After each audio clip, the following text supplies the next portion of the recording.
Students, welcome back to my YouTube channel government job insiders. और आज हम एक और इम्पॉर्टेंट नोटिफिकेशन के बारे में पढ़ेंगे जो इंडियन पोस्ट पेमेंट बैंक है।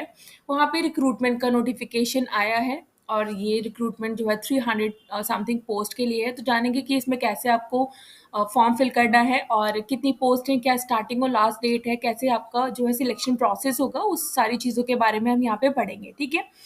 और वीडियो अच्छी लगे तो चैनल को like share subscribe and bell icon button को प्रेस करना नहीं भूलिएगा। तो ये इंडियन जो एंगेजमेंट है ग्रामीण डाक सेवक from department of post to IBPB as executive. तो ये जो रिक्रूटमेंट है ये एग्जीक्यूटिव के लिए है। इंडियन पोस्ट पेमेंट बैंक जो है, फाइन, इसके ऑनलाइन एप्लीकेशन जो है आपकी 11 अक्टूबर से स्टार्ट होकर लास्ट डेट 31 अक्टूबर है।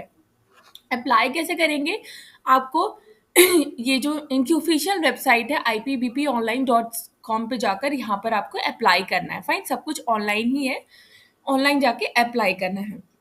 उसके बाद ये डेजिग्नेशन आपको एग्जीक्यूटिव की दी जाएगी। नंबर ऑफ वैकेंसी 344 है। सिलेक्शन पूल कैसे, GDS engaged with department of post as on 1 September 2024। ठीक है। इसमें आपके पास जो है एक्सपीरियंस भी होना चाहिए, 2 इयर्स का जीडीएस का एक्सपीरियंस होना चाहिए। यानी कि अगर आप जीडीएस में वर्किंग हो और आपके पास 2 साल का एक्सपीरियंस है तो आप इस पोस्ट के लिए अप्लाई कर सकते हो। फाइन, प्लेस ऑफ ज्वाइनिंग यहाँ पे स्टेट वाइज भी दे रखा है और सबसे लास्ट में देखेंगे तो स्टेट्स में कहाँ कहाँ पर कितनी कितनी वैकेंसीज है डिस्ट्रिक्ट वाइज वो भी दे रखा है। एग्जीक्यूटिव की बात की है तो जॉब का प्रोफाइल के बारे में जान लीजिए कि आपको क्या प्रोफाइल होगी। आप जब ज्वाइन करोगे तो आपको क्या काम करना होगा।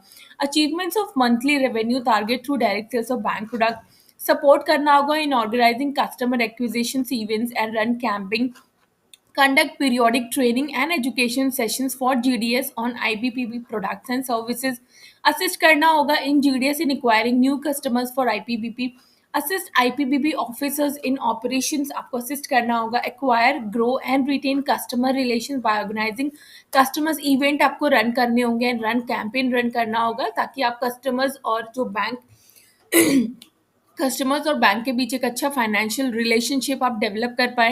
Any other duties that is assigned by the bank from time to time, तो ये सारी चीज़ें आपको वहाँ पे करनी पड़ेंगी। एलिजिबिलिटी की बात करें तो यहाँ पे डेजिग्नेशन एग्जीक्यूटिव मिलेगी। एज 20 to 35 ईयर्स है। 1 सितंबर तक एज काउंट की जाएगी। आपके पास ग्रेजुएशन होनी चाहिए, चाहे वो आपने रेगुलर की हो या फिर आपने डिस्टेंस लर्निंग की हो। फाइन, उसके बाद मिनिमम 2 इयर्स का एक्सपीरियंस तो आपके पास होना चाहिए एज जीडीएस। ठीक है, आपने जीडीएस, आपके पास जीडीएस का एक्सपीरियंस हो। Important, the applicant should have no vigilance और डिसिप्लिनरी केस पेंडिंग अगे, आपके मतलब आपके खिलाफ कोई भी डिसिप्लिनरी एक्शंस ना लिया गया हो, ये चीज आपको ध्यान रखनी है। फाइन, तो ग्रेजुएशन के साथ आपके पास 2 इयर्स का जीडीएस का एक्सपीरियंस होना चाहिए। पे कितनी आपको मिलेगी यहाँ पे, तो लमसम जो अमाउंट आपको 30,000 दिया जाएगा per month, inclusive of statutory deductions and contributions applicable to the GDS engaged to IPPB as executive. Tax deductions will be done as per IT as amendment from time to time. Annual increment of lump sum pay and incentive based on the performance of the business acquisition sale activities as decided by the competent authority. तो annual increment भी यहाँ पे आपको दिया जाएगा, depend है कि आपकी जो परफॉर्मेंस है उस पर डिपेंड करता है। Further it is clarified that no other pay और अलाउंसेस और bonus shall be paid except those mentioned in above. लेकिन इसके अलावा आपको कोई भी अदर पे या अलाउंसेस या बोनस यहाँ पे नहीं दिए जाएंगे। टेन्योर की बात करें तो tenure of engagement shall be of 1 year, 1 साल का होगा, which may be renewed for extension on year to year basis for another period of 2 years. Tenure 1 साल का होगा पर वो हर ईयर वाइज जो है वो रिन्यू होता रहेगा। Fine, for the other 2 years के लिए सब्जेक्ट टू आपकी सेटिस्फैक्ट्री परफॉर्मेंस है तो, if required as per the bank business requirement and in exigencies of public services and the candidate shall not be eligible for regular absorption of IPPB. Fine, तो पहले तो आपको 1 साल के लिए ही होगा, बाकी डिपेंडिंग अपॉन योर परफॉर्मेंस जो है आपका ईयर टू ईयर यहाँ पे रिन्यू होता रहेगा। Fine, there shall be a mandatory cooling off period of 2 years after every period of temporary engagement of GDS in IPPB as executive। यहाँ पे cooling period भी होता है, कूलिंग ऑफ पीरियड भी होता है ऑफ 2 इयर्स। ठीक है, कूलिंग ऑफ पीरियड होता है 2 इयर्स का। आफ्टर एवरी पीरियड जब आप 1 साल कर लेते हो टेम्पररी, 1 साल जब आप कर लेते हो उसके बाद 2 साल का कूलिंग ऑफ पीरियड होता है ठीक है, एज एन एग्जीक्यूटिव जब आप आईपीबीपी में वर्क करोगे। Therefore GDS who were engaged with IPBP as territory officers or business associate or executive in the past shall be eligible to apply under this recruitment exercise only if they are not in the mandatory cooling off period। Fine, तो आप जो अगर आप as a GDS work कर रहे हो कहीं पे भी, तो आप अप्लाई कर सकते हो, बट अगर आप जो है तभी अप्लाई कर सकते हो जब आप कूलिंग पीरियड में ना हो। फाइन। सिलेक्शन के प्रोसीजर की बात करें तो सिलेक्शन विल बी मेड, जो ग्रेजुएशन में आपके परसेंटेज हैं उसके बेसिस पे सिलेक्शन होगा, यहाँ कोई भी रिटर्न टेस्ट नहीं होगा। पर इन्होंने ये कहा है कि अगर कैंडिडेट ज़्यादा होते हैं तो bank reserve the right to conduct an online test.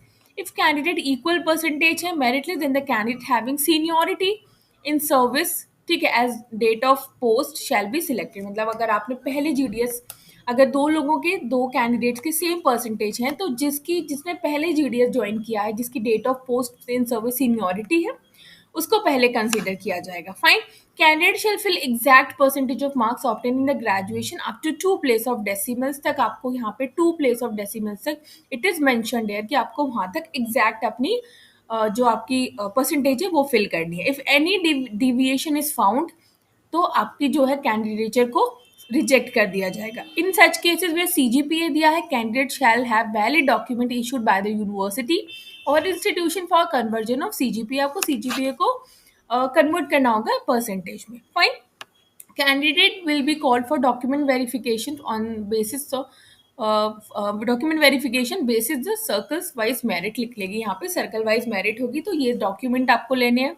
No objection certificate from your controlling officer से statement giving details of major और minor penalties impose upon the employ if any during the last 5 years। मतलब अगर आपने GDS में work कर रहे हो तो आपके पास कोई मतलब कोई पेनल्टी वगैरह तो नहीं है। Vigilance clearing certificate from the divisional head, आप जहाँ पे वर्क कर रहे हो।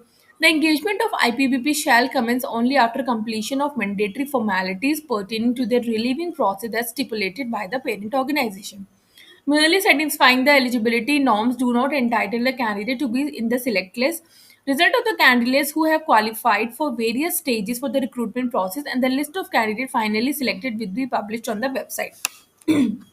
तो आपके सिलेक्शन की जो लिस्ट है वो भी इनकी आईपीपीपी ऑनलाइन जो इनकी वेबसाइट है वहीं पर जो है यहाँ पे रिलीज कर देंगे। ठीक है। एप्लीकेशन फीस की बात करें तो एप्लीकेशन फीस 750 रुपीज पे करना है। Candidate should ensure their eligibility before paying the fees. Fine. Once आपने अगर एप्लीकेशन फी पे कर दी तो that is not refundable. Fine. Leaves के बारे में दिया हुआ है कि GDS as executive shall guide the existing leave rules. जो भी जीडीएस यहाँ पे जो रूल्स लागू होते हैं वो जीडीएस के ही लागू होते हैं। फाइन।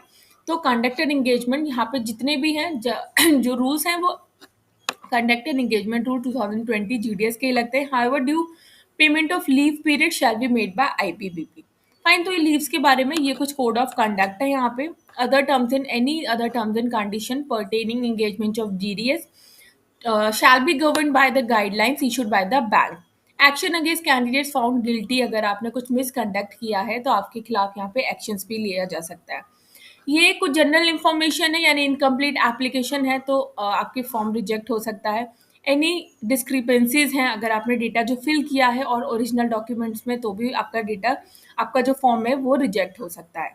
फाइन। तो ये अगर आपको कोई क्वेरी भी है यहाँ पे तो आप इनको jobs@ipbponline.in पे इनको मेल कर सकते हैं if you have any doubts. यहाँ पे सर्कल दे रखा है, स्टेट दे रखा है, बैंकिंग आउटलेट वाइज ब्रेकअप दे रखे। 344 पोस्ट जो है वो यहाँ पे स्टेट वाइज और सर्कल वाइज भी दे रखा है। अगर आप देखना चाहते हैं कि आपके स्टेट में किस सर्कल में कितनी अपॉर्चुनिटी है, कितनी वैकेंसीज है, तो वो आप यहाँ से इसको देख सकते हैं। यहाँ पे सारा स्टेट और उसके सर्कल में वैकेंसीज यहाँ पर दे रखी हैं। ये मैं आपको एक बार पूरा दिखा देती हूँ। क्या ये पूरा यहाँ तक दे रखा है, बिहार में कितनी है, गुजरात में, एमपी में कितनी है, यूपी में कितनी है, झारखंड, उड़ीसा, हिमाचल प्रदेश, महाराष्ट्र। तो सबसे अच्छी बात ये है कि अगर आप एज ए जीडीएस वर्क कर रहे हैं और अगर आप अपने आप को थोड़ा ग्रो करना चाहते हैं, आप एज ए एग्जीक्यूटिव काम करना चाहते हैं, तो आप इस पोस्ट के लिए अप्लाई कर सकते हैं। उसके बाद देखते हैं अप्लाई कैसे करना है, इसके बारे में भी मैं थोड़ा आपको बता देती हूँ। तो इनकी ये ऑफिशियल वेबसाइट है, यहाँ पर आप देख सकते हो, ipbponline.com इनकी ये वेबसाइट है। यहाँ पे एडवांस पेमेंट मोड्स है, ease of banking, news media, announcement है, यहाँ पे एंगेजमेंट ऑफ ग्रामीण डाक सेवक। या एक बार इसको देख लेते हैं। एंगेजमेंट करंट ओपनिंग्स के बारे में दिया रखा है यहाँ पे। ये देखिए, करंट ओपनिंग डिटेल गाइडलाइंस है। एंगेजमेंट ऑफ ग्रामीण डाक सेवक फ्रॉम डिपार्टमेंट ऑफ पोस्ट, यानी ये डिपार्टमेंटल की वैकेंसी है। फाइन, क्योंकि आउटसाइडर्स के पास तो जीडीएस का एक्सपीरियंस होगा नहीं, जो डिपार्टमेंट में ऑलरेडी वर्क कर रहे हैं उनके पास ही होगा। तो इसका link I will provide you in my description box also. आप यहाँ से जो है डिटेल्स गाइडलाइंस पढ़ना चाहते हैं तो पढ़ सकते हैं। एडवर्टीजमेंट को if you want to download then also you can download and read it carefully. If you want to apply तो यहाँ से आप अप्लाई कर सकते हो। इसमें आपको क्लिक करना है, ओके करना है, आपका जो है नया लिंक ओपन हो जाएगा। अगर आपने पहले से रजिस्ट्रेशन किया है then you can use your login user ID and password and then apply. अगर आप न्यू कैंडिडेट हो तो you have to register yourself first. यहाँ पे आपको click here for new registration पे क्लिक करना है। जब आप click here for new registration पे क्लिक करेंगे तो ये सारी डिटेल्स यहाँ पे आपको फिल करनी है और उसके बाद आप पूरा फॉर्म यहाँ से फिल कर पाओगे। तो आई होप आपको जो है सारी चीज़ें समझ में आ गई होंगी। स्टार्टिंग डेट, लास्ट डेट, कौन अप्लाई कर सकता है, कितनी पोस्ट है, कितनी सैलरी दी जाएगी, सिलेक्शन का प्रोसेस क्या है, सारी डिटेल्स, कैसे अप्लाई करना है, सारी डिटेल्स मैंने आपको यहाँ पे बता दी हैं। वीडियो अच्छी लगे तो चैनल को लाइक शेयर सब्सक्राइब ज़रूर